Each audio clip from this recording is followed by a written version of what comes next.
The shuttle shook hard as it fell through the thick clouds.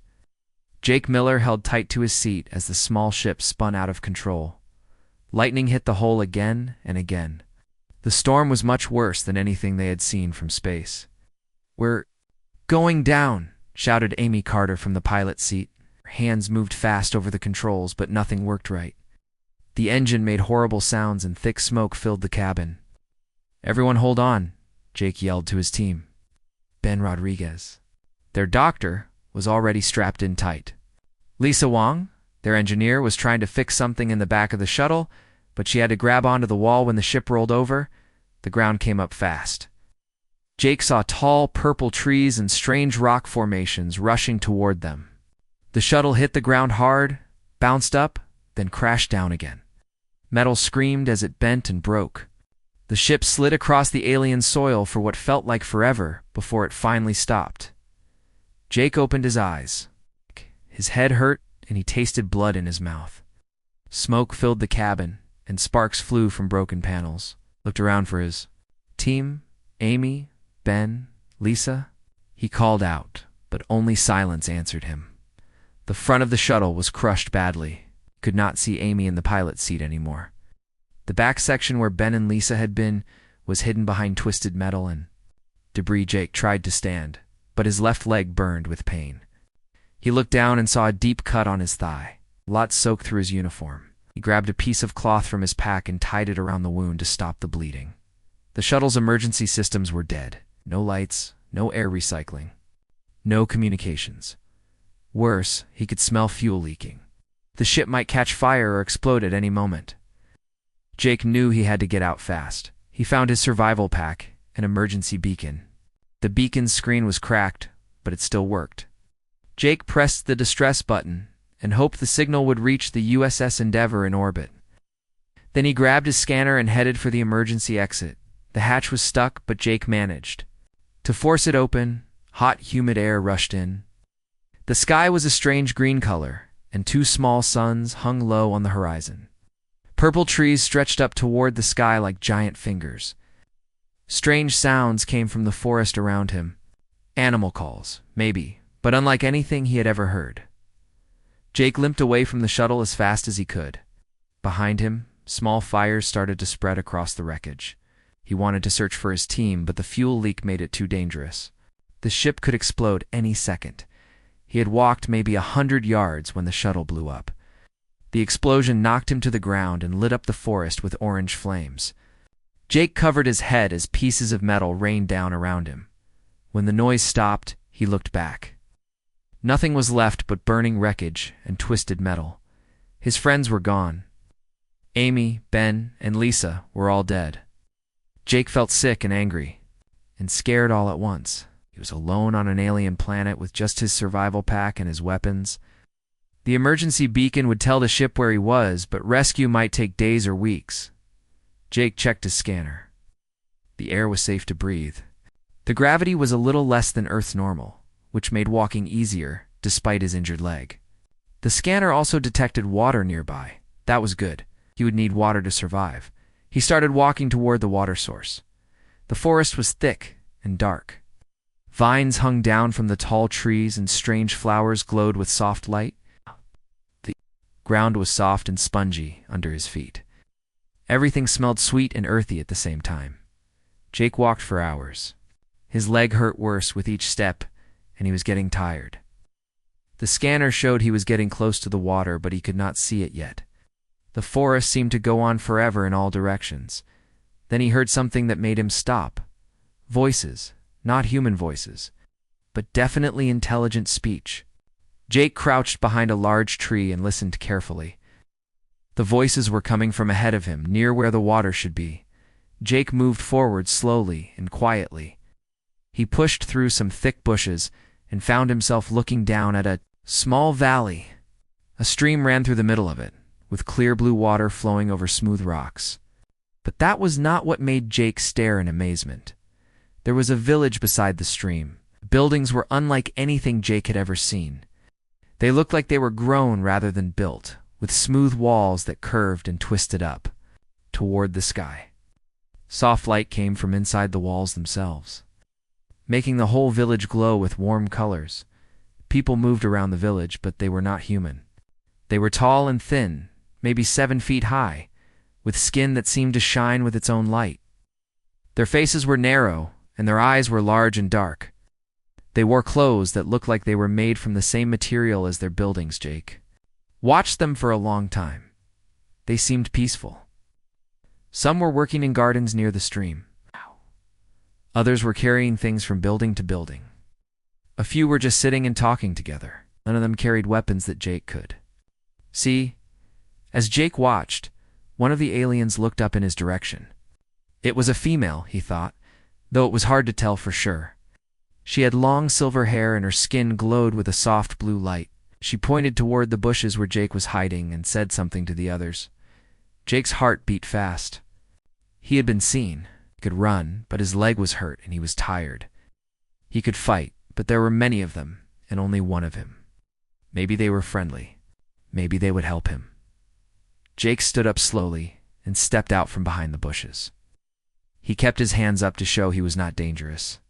The aliens all stopped what they were doing and stared at him. Some of them moved closer together, but none of them ran away or acted scared. The female with silver hair walked toward him. She moved with smooth, easy steps, like she was floating over the ground. When she got close, Jake could see that her eyes were not black like he had thought. They were dark blue, like deep ocean water. Her face was kind and gentle. She said something. In her own language, the words sounded like music, with soft tones that went up and down. Jake's universal translator tried to make sense of it, but the device was damaged in the crash. He only caught a few words. Welcome and hurt and help. Jake pointed to himself and said, Jake, my name is Jake. Then he pointed to his injured leg and made a face to show he was in pain. The alien woman nodded. She seemed to understand. She pointed to herself and said something that sounded like Zara. Then she gestured toward the village and spoke again. This time, Jake's translator caught more words. Come, it said. Safe. Help you. Jake looked at Zara's face. Her large eyes were full of concern and kindness. She reached out her hand toward him, not to grab him, but to offer support. Her skin was warm and smooth, and it glowed a little brighter when she touched him. Other aliens came closer, but they stayed back a little, giving Jake space. They all looked curious but not afraid. Some of them were talking quietly to each other, but their voices still sounded like music. Zara helped Jake walk down the hill toward the village. His leg hurt with each step, but her strong arm made it easier. As they got closer, Jake could see that the buildings were even more amazing up close. The walls seemed to be alive, pulsing gently like a slow heartbeat. Gardens grew right up the sides of the buildings, with flowers and plants he had never seen before. The other aliens followed at a distance, but they did not crowd around him. Jake started to feel a little safer. These people seemed kind and peaceful. Maybe his luck was finally changing. Maybe he had found friends on this strange world after all. Jake woke up on something soft and warm. For a moment he forgot where he was. Then he remembered the crash, his dead friends, and meeting the alien woman named Zara.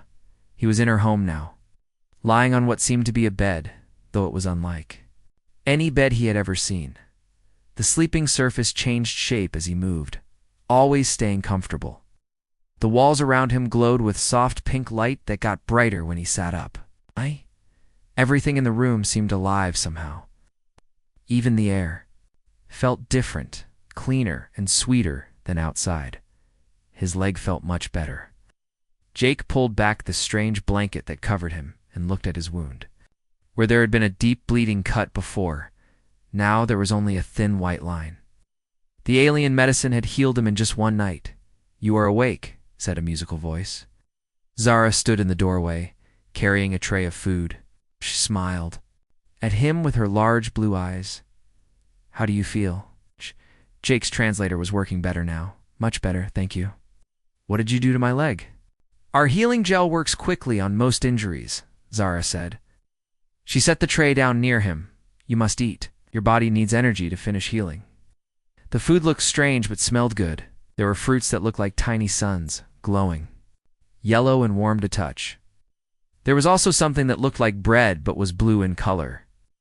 A cup held liquid that sparkled like tiny stars were floating in it. Jake hesitated. He had learned in training never to eat alien food without testing. At first, but his scanner had been damaged in the crash, and he had no way to check if the food was safe. Zara seemed to notice his worry. "It is safe for your kind," she said. "We have studied many different species. We know what each type needs to stay healthy." That seemed odd. How did they know about humans if this was first contact? But Jake was very hungry, and the food smelled so good. He took a small bite of the glowing fruit. It tasted wonderful, sweet and warm, like sunshine in his mouth. Soon, he was eating everything on the tray. "Good," Zara said, watching him eat. For just a moment, her kind expression seemed to change. Jake thought he saw something cold in her eyes, but when he looked again, she was smiling warmly at him. After breakfast, Zara showed him around her home. It was bigger inside than it looked from outside. Rooms seemed to grow and shrink as they walked through them. The walls were covered with pictures that moved like videos, showing scenes of other worlds. "And other creatures? Are these places you have visited?" Jake asked. "Some of them," Zara said. "My people have traveled to many worlds. We are very curious about other forms of life." They came to a room filled with strange machines. Some looked like medical equipment, others looked like communication devices. Jake saw his own communicator sitting on one of the tables. "You found my communicator," Jake said, reaching for it. "Yes, it was damaged in your crash," Zara said quickly, moving between Jake and the device. "I've been trying to repair it for you." Jake picked up the communicator and turned it on. The screen was cracked, and most of the buttons did not work. It was worse than before. Much worse. "It looks more broken now," Jake said, looking at Zara carefully. "Sometimes things must be taken apart before they can be fixed," Zara said. But her voice sounded different, less warm. "Do not worry. I will have it working soon." That night, Jake could not sleep well. He kept having strange dreams. In the dreams, he saw humans in cages, like animals in a zoo. The humans looked scared and hungry. Some of them were calling for help, but no one came to save them. In another dream, he saw a great feast. The aliens from the village were all there, but they looked different. Kind faces were gone. Instead, they had sharp teeth and cruel eyes, were eating something, but Jake could not see what it was. The smell in the dream was horrible, like rotting meat. Jake woke up sweating and scared. The room was dark now, with only a tiny bit of light coming from the walls. He told himself the dreams were not real. They were just his mind playing tricks on him because he was stressed and scared. But the dreams felt so real. They felt like memories, but not his memories. It was like he was seeing things through someone else's eyes. The next day, Zara brought him more food. This time, there was meat along with the fruits and bread. The meat was red and looked fresh, but Jake did not recognize what animal it came from. "What kind of meat is this?" he asked. "A local animal," Zara said. "Very nutritious. It will help. You grow strong." Jake took a bite. It tasted good, but something about it made him feel sick. Not because it was bad, but because something deep in his mind was warning him not to eat it. "I think I will stick to the fruit today," Jake said, pushing the meat away. Zara's smile became tight. "The meat is important. You need protein to heal properly." "I feel fine without it," Jake said. For a moment, Zara just stared at him. Her blue eyes seemed to grow darker. Then she smiled again, but it did not look natural. "Of course, whatever. Makes you comfortable." Later that day, Jake asked if he could walk around the village. Zara seemed worried about this idea. "You're still healing," she said. "It would be better if you stayed here." "I feel much stronger now," Jake said. "I would like to see more of your people and your culture." "Perhaps tomorrow," Zara said. "You are fully recovered." But Jake was feeling better every hour. His leg was completely healed now. He was stronger than he had been even before the crash. Whatever was in the alien food was making him healthier than he had ever been in his life. That evening, While Zara was away from the house, Jake decided to explore on his own. He walked through the village, looking at the strange buildings and watching the other aliens. Most of them ignored him, but a few stopped to stare. Their stares did not feel friendly. They felt like the way a person might look at something in a store window. Jake found himself at the edge of the village, where the buildings ended and the forest began. There was a path leading into the trees. He followed it for a while, curious to see where it went. The path led to a clearing where there was a building different from the others. This one was mostly underground, with only a small entrance visible above ground. Strange sounds came from inside, mechanical sounds, like machines working. Jake looked around to make sure no one was watching, then climbed down into the underground building. The sounds got louder as he went deeper. There were also new smells, chemical smells that reminded him of hospitals or laboratories. The tunnel opened into a large room filled with equipment. Some of it looked like the medical machines he had seen in Zara's house, but bigger and more complex. Other machines were completely unknown to him. Along one wall were rows of what looked like large glass tubes. Most of them were empty, but a few had things floating inside. Jake moved closer to get a better look, and his blood went cold. The things in the tubes looked like body parts. Arms and legs and other pieces that might have come from different types of creatures. The liquid around them was keeping them fresh, like they were being stored for later use. Jake's hands shook as he realized what he was looking at. This was not a medical facility. It was something much worse. "You should not be here," said a voice behind him. Jake spun around. Zara stood at the entrance to the room. Her kind expression was completely gone now. She looked angry and dangerous. "What is this place?" Jake asked, though he was starting to guess the horrible answer. "This is where we prepare our food," Zara said simply. "And you have just made things very difficult for both of us." Jake's heart beat fast. The dreams had not been dreams at all. They had been warnings. And now he was trapped underground with a creature that was definitely not the gentle, caring person she pretended to be. "I think I should go back to your house now," Jake said, trying to sound calm. "Yes," Zara said, moving to block the exit. "I think you should. We have much to discuss about your future here." The way she said future made Jake's skin crawl. He had a feeling his future was going to be much shorter than he had hoped.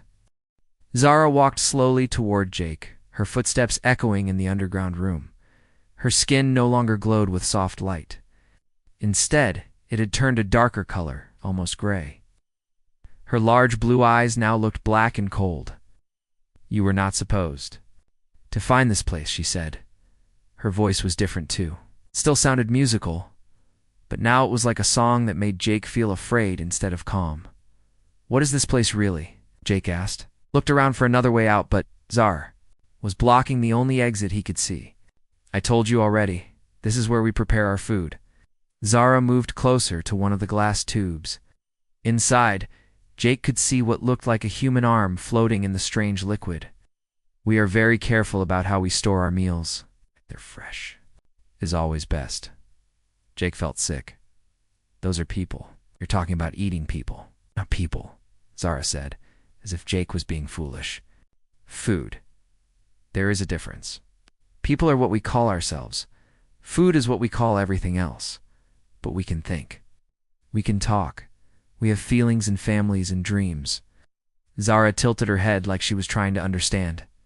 "Yes, that is what makes you so special. Most food just stands there and makes noise before we harvest it. But thinking food, feeling food, that tastes so much better. The fear and sadness add wonderful flavors." Jake's hands turned into fists. "Your monsters are hunters," Zara said simply. "Just like you humans hunt other animals on your world. The only difference is that we are better at it than you are." She walked to a control panel and pressed some buttons. The room filled with a soft humming sound. Several more glass tubes rose up from the floor. 3 of them had people inside, floating in the same strange liquid as the body parts. Jake's heart almost stopped. The people in the tubes were his friends. Amy, Ben, and Lisa were all there, their eyes closed, looking like they were sleeping. but Jake could see machines attached to their bodies with thin tubes. "They're alive," Jake whispered. "Of course they are alive," Zara said. "Dead food spoils quickly. We keep our meals fresh until we are ready to eat them. Your friends have been sleeping peacefully for days now. Let them go," Jake said. His voice was shaking with anger. "I cannot do that. They are for the harvest festival tomorrow night. The whole village is excited. We have not had human food for many years." Jake stared at his friends floating in their glass prisons. "How many humans have you killed?" "Killed is such an ugly word," Zara said. "We prefer to say harvested." And the answer is many. Your species has been exploring space for some time now. Whenever we find human ships, we study them first. We learn how you think and what you want to hear. Then we appear to be friendly and helpful, like you did with me. Exactly like I did with you. You were so easy to fool, Jake. You wanted to trust me so badly. Most humans are the same way. Want to believe that the universe is full of friends waiting to help you? It makes you very easy to catch." Zara walked over to another control panel. She pressed more buttons, and a large screen came down from the ceiling. Pictures appeared on the screen, showing different scenes. "Let me show you some of our previous harvests," Zara said. The first picture showed a human settlement on a distant planet. Jake could see families living in simple buildings, growing crops, and raising children. It looked peaceful and happy. "This was a farming colony on the edge of your space," Zara explained. 57 humans living simple lives. We watched them for months, learning their routines. The picture changed. Now it showed the same settlement, but everything was broken and burned. Bodies lay in the streets. Jake turned away. But Zara made the picture bigger. "We waited until their harvest season," she continued. "When they were all celebrating and their guard was down, the attack lasted only a few hours. We took the best specimens alive and processed the rest immediately." More pictures appeared, human ships floating dead in space, cities on fire, people running in terror. In every picture, Jake could see Zara's people hunting humans like wild animals. "You see, Jake, we have been studying your species for a very long time. We know how you think, how you fight, how you try to escape. We know all your weaknesses. If you've been hunting us for so long, why haven't our governments found out about you?" Zara smiled, showing teeth that were much sharper than they had appeared before. "Because we are very careful to leave no survivors. And because we make sure to destroy all evidence. Your people think the missing ships and colonies were lost to space accidents or pirates." Jake felt hopeless. If what Zara was saying was true, then no one would ever come looking for him and his team. The USS Endeavour would eventually assume their shuttle had crashed in the storm. There would be no rescue mission. "Are you telling me all this?" Jake asked. "Because you will never have the chance to tell anyone else," Zara said. "And because I want you to understand what is going to happen to you. Fear makes the meat more tender." She pressed another button. A new section of the room opened up, revealing even more equipment. This looked like a kitchen, but designed for preparing very large meals. Jake saw cutting tables, cooking devices, and storage units that could hold entire bodies. "Tomorrow night, the whole village will come together for our harvest festival," Zara explained. "It only happens once every few years, when we find food as good as humans. Everyone will want to taste you and your friends. You said you've hunted humans before. Why is this special?" "Because you are military humans," Zara said, her eyes growing brighter. "Soldiers taste different from farmers or scientists. You have more courage, more strength, more will to fight. All of that comes through in the flavor. Military humans are considered the greatest prize among my people." Jake tried not to show how scared he was. "What makes you think we won't fight back?" "Because you have been eating our food for days," Zara said. "The special ingredients we add do not just heal your body and make you stronger. They also make you more passive, more willing to accept what happens to you. By tomorrow night, you will walk calmly to your death." Jake thought about how good he had been feeling, how much stronger and healthier than before. Now, he understood why. They had been preparing him like a farm animal being fattened for slaughter. "The dreams I've been having," Jake said. "Those were real, weren't they?" Very good, Zara said, clapping her hands together.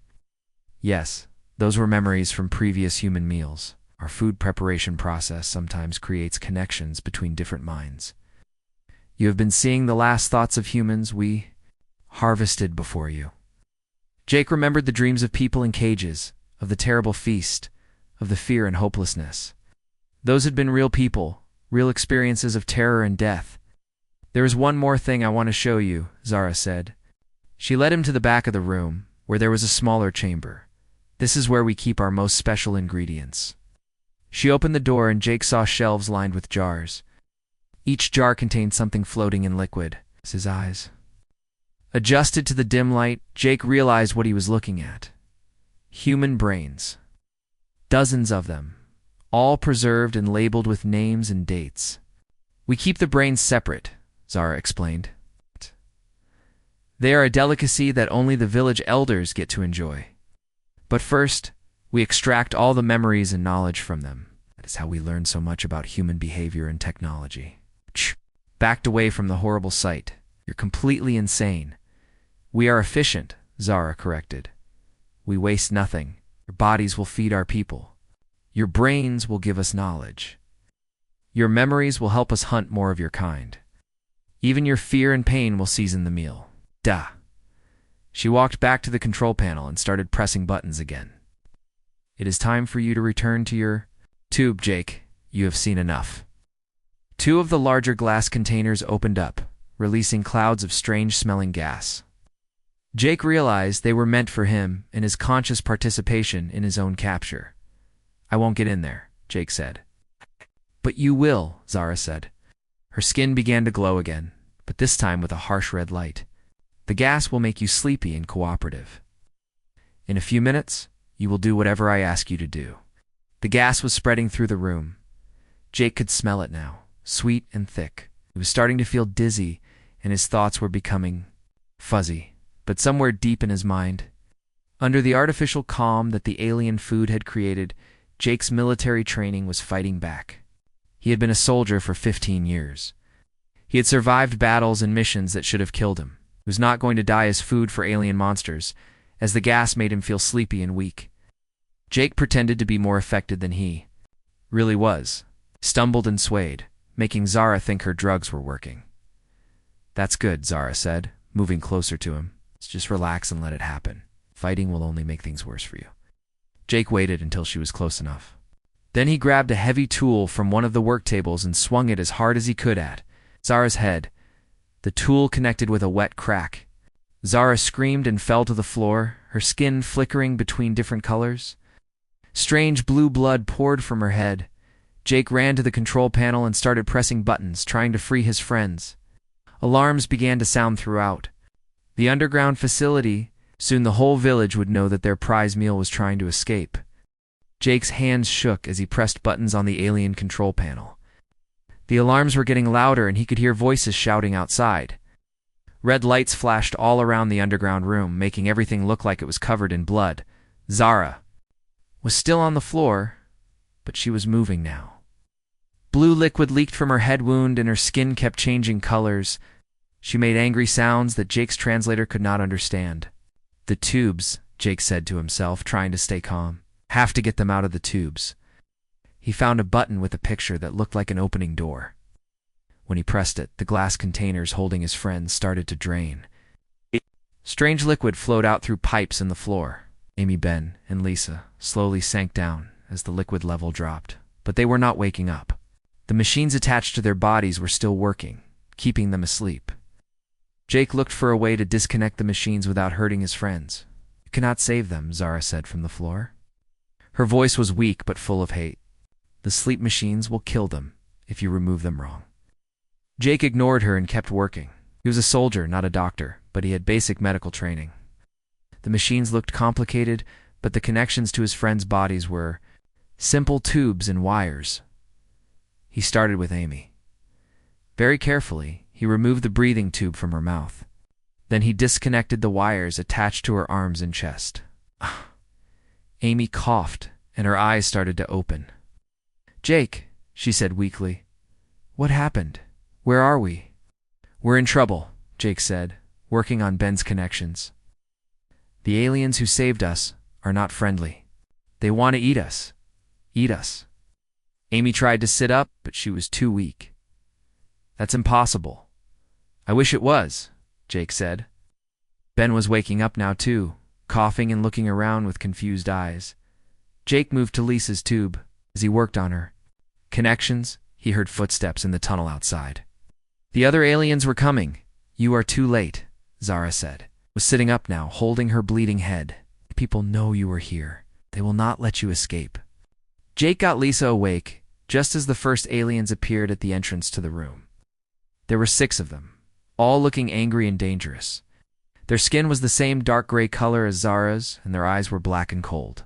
Stay back, he shouted. He grabbed a metal tool from one of the work tables and held it like a weapon. The aliens stopped, but they did not look afraid. They looked hungry. One of them said something in their musical language, and the others spread out to surround Jake and his friends. They want to take you alive if possible, Zara said. Fresh food that dies from fear does not taste as good. Jake helped his friends stand up. They were weak from being in the tubes, but they could walk. Amy found another metal tool and held it ready to fight. Ben and Lisa picked up anything they could use as weapons. Jake, Amy whispered, how do we get out of here? Jake looked around the room. The aliens were blocking the main exit, but there might be other ways out. He noticed air vents in the ceiling and what looked like maintenance tunnels along the walls. The air vents, he said quietly. If we can reach them, we might be able to crawl out. But the vents were high up, and the aliens were getting closer. Jake needed a distraction, something to give his team time to escape. He looked at all the equipment in the room. There were machines everywhere, connected by cables and pipes. If he could cause some kind of explosion or power failure, it might create enough chaos to let them get away. Can you climb? Jake asked his friends. I think so, Amy said.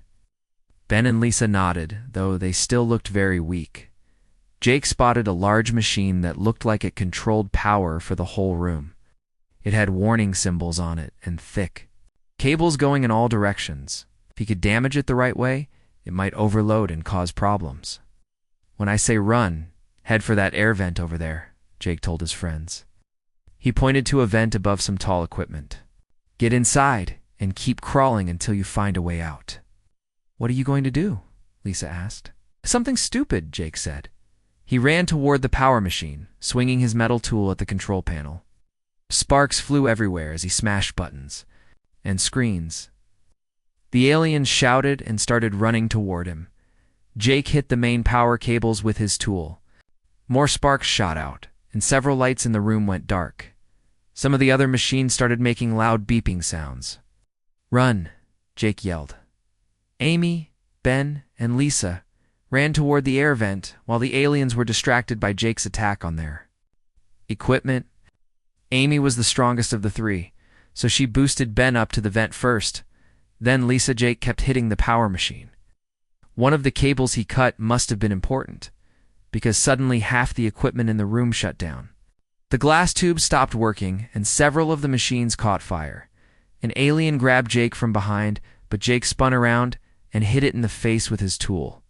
The alien fell down, blue blood flowing from its broken nose. 2 more aliens came at Jake from different sides, could not fight them both at once. One of them tackled him to the ground, while the other tried to hold his arms. Jake! Amy shouted from the air vent. Come on! Jake kicked one alien in the stomach and punched the other in the throat. Both aliens fell back, giving Jake enough time to jump up and run toward the vent. Amy and Ben reached down to pull him up. Jake grabbed their hands and they hauled him into the narrow tunnel, just as more aliens arrived in the room below. The 4 humans crawled through the air vent as fast as they could. Behind them, they could hear the aliens shouting and trying to follow, but the aliens were too big to fit in the small tunnel. Where does this lead? Ben asked. He was breathing hard from the effort of crawling. I don't know, Jake said. Just keep moving. They crawled for what felt like hours. The tunnel branched off in different directions like a maze inside the walls of the underground building. Sometimes they could hear aliens moving around below them, searching for ways to catch them. Finally, they saw light ahead. The tunnel opened into another room, smaller than the first one. This room had different equipment, things that looked like communication devices and computers. This might be their control center, Amy said, looking around at all the screens and panels. Jake studied the equipment. Some of it looked similar to human technology, probably copied from the ships and colonies the aliens had destroyed. If he could figure out how it worked, maybe he could send a message to the USS Endeavor. Lisa, you're our engineer, Jake said. Can you make sense of any of this? Lisa walked over to a large console covered with buttons and screens. Some of this looks familiar, she said. I think this is a communication system, and this part over here might be sensors or radar. Can you send a message to our ship, maybe? Lisa said. She started pressing buttons carefully. But I need time to figure out how their system works. We might not have time, Ben said. He was looking at one of the screens that showed the underground facility. Look at this. The screen showed aliens moving through the tunnels searching for them. There were dozens of them now, all looking angry and dangerous. Some of them had weapons that looked like energy guns. They're organizing a hunt, Jake said. They know we're still in the building somewhere. Amy found another screen that showed the village above ground. More aliens were gathering there, forming groups and spreading out to search the area around the underground facility. Even if we get out of this building, we'll have the whole village after us, Amy said. Jake thought about their situation. They were trapped underground with dozens of hostile aliens hunting them. Even if they escaped, they would be on an alien planet with no way to call for help and nowhere to hide. But Jake had been in bad situations before. The key was not to think about how hopeless things looked. The key was to find advantages that the enemy did not expect. They think we're just food, Jake said. They've been hunting humans for years, but they've always caught people who didn't know what was happening. They're not used to fighting humans who are ready for a fight. Do you mean? Amy asked. I mean, we stop running and start hunting them back, Jake said. They want to eat us. Fine, let's show them what human food tastes like when it bites back. Jake looked at all the equipment around them. The aliens had been studying human technology. For years, that meant there might be weapons here that he could use, or at least materials to make weapons. Lisa, keep working on the communication system, he said. Try to get a message to the Endeavor. Amy and Ben, help me look for anything we can use as weapons or tools. Jake, Amy said, there are dozens of them and only 4 of us. True, Jake said, smiling for the first time since the crash. But they're not expecting us to fight smart. They think we're scared animals running around in panic. That's going to be their mistake. He found a cabinet filled with tools and devices that the aliens had taken from human ships. Some of them looked like they could be turned into weapons with a little work.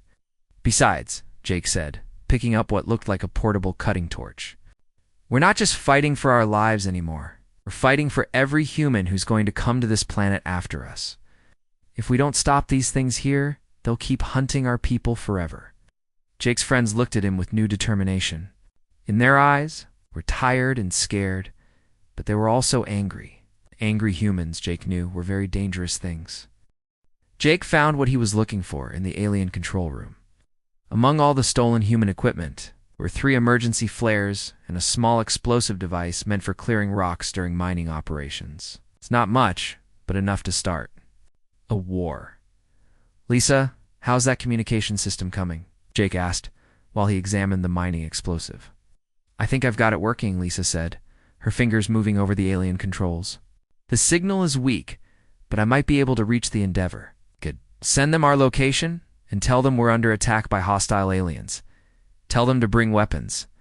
Amy and Ben had found more useful items. Amy held a plasma cutter that could slice through metal, and Ben had discovered a box full of power cells that could be turned into small bombs. Jake, Ben said, even if we make weapons, we're still trapped down here with dozens of aliens hunting us. Not for long, Jake said. He pointed to a map on one of the screens that showed the underground facility. Look at this. The whole building is connected to the power systems in the village above. If we can overload their power grid, it will cause chaos up there too. Jake studied the map more carefully. The underground facility was much bigger than he had thought. It stretched under most of the village, with tunnels and rooms everywhere. But that also meant there were many ways to move around without being Scene, here's what we're going to do, Jake said. We split up and hit different power stations at the same time. When their lights go out, we use the confusion to get to the surface and find better weapons. Split up? Amy looked worried. That seems dangerous. Everything we do now is dangerous, Jake said. But if we stay together, they can corner us. If we spread out, they have to spread out too. That makes them weaker. Lisa finished working on the communication system. I got through to the Endeavor, she said. They're sending shuttles, but it will take at least 2 hours for them to get here. Hours is a long time when aliens are trying to eat you, Ben said. Then we better make sure we're still alive in 2 hours, Jake said. They divided up the weapons and explosives. Jake kept the mining charge and 1 flare. Amy took the plasma cutter and another flare. Ben and Lisa each got some power cells that they could use as grenades. Remember, Jake said, we're not trying to kill all of them. We just want to cause enough damage and confusion to stay alive until help arrives. Hit the power stations, then get to the surface. They left the control room through different air vents, heading toward the power stations Jake had identified. On the map, as Jake crawled through his tunnel, he could hear aliens moving around below, still searching for them. Jake's target was the main power station for the whole facility. It was the most heavily guarded, which was why he was going there. Himself. If he could knock out the main power, it would shut down everything else too. He reached an air vent that looked down into a large room, filled with massive machines that hummed with electrical energy. 6 aliens stood guard around the equipment. Watching all the entrances, Jake waited until he heard the first explosion from somewhere else in the building. Ben had reached his target and used his power cell bombs. The lights in the main power room flickered, and the guards started talking excitedly to each other. A few seconds later, Amy's plasma cutter must have hit her target because more lights went out. The aliens in the power room were getting nervous now, talking faster and moving around. Then Lisa's explosions went off, and half the lights in the facility shut down. The aliens were shouting now, trying to contact other parts of the building. On their communication devices, Jake dropped his flare into the power room and counted to 3. Then he dropped the mining explosive right into the middle of the largest machine. The explosion was much bigger than Jake had expected. The whole building shook, and all the lights went out. Emergency lighting came on, but it was dim and red, making everything look scary. Jake dropped down from the air vent into the chaos below. 2 of the alien guards had been knocked unconscious by the explosion. The others were stumbling around. In the dim light, confused and scared, Jake grabbed an energy weapon from one of the unconscious aliens and shot another guard who was trying to call for help. The weapon made a bright blue beam that left a burning hole in the alien's chest. With the main power down, Jake could hear explosions and fighting from all over the building. His friends were doing their jobs and the aliens were panicking. Jake fought his way through the dark tunnels toward the surface. He met 3 aliens coming down from above, but they were not ready for a human with an energy weapon. Jake shot all 3 before they could react. When he reached the surface, Jake saw that the village was in chaos. Most of the buildings had lost power, and aliens were running around trying to figure out what was happening. Some of them were fighting fires that had started when the power grid overloaded.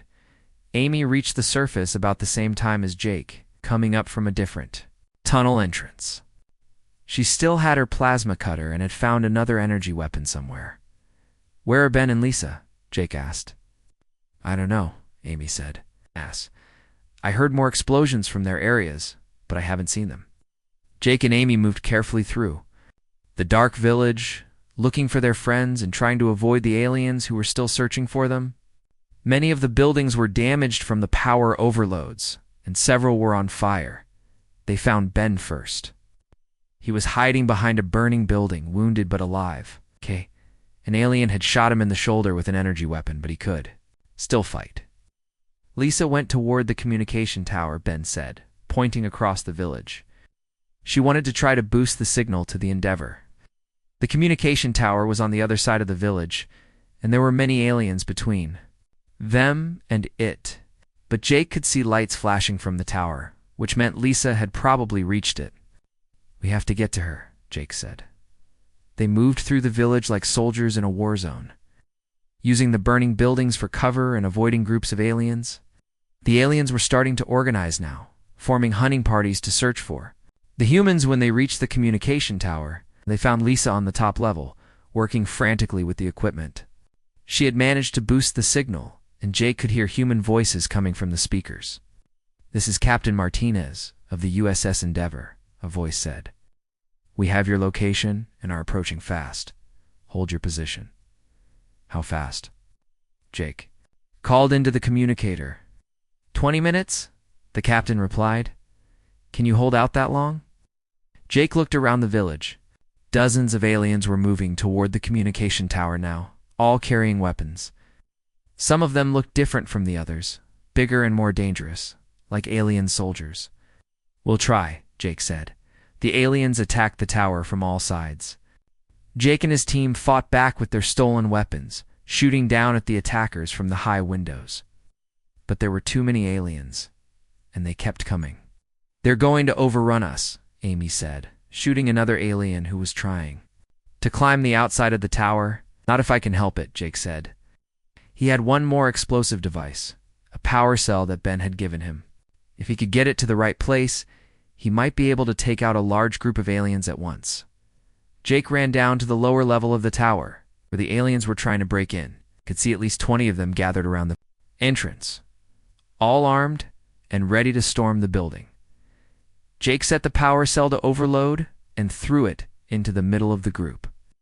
Then he ran back up the stairs as fast as he could. The explosion shook the whole tower. When Jake looked down, most of the aliens around the entrance were dead or wounded. The others had scattered, afraid of more explosions. "Jake," Lisa shouted from the top of the tower.